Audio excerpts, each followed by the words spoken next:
দুর্গাপূজা তো চলেই আসলো, কোথায় থেকে হাট খরচা দেওয়া যায়।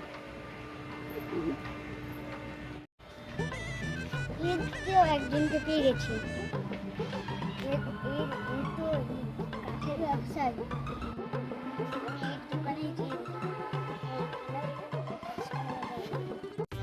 আরে এই ছোপাকা ছেলেটা কি করছে এখানটায়?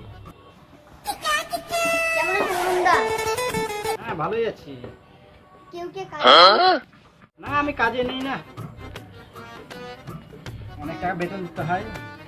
করে কত টাকা দেবে? দিতে হয় কত, 500 টাকার দিন দিতে হয় কাউকে কাজ করালে। তুই ওই জিনিসটা দিস তো। দিব না, টাকা দিতে হবে না।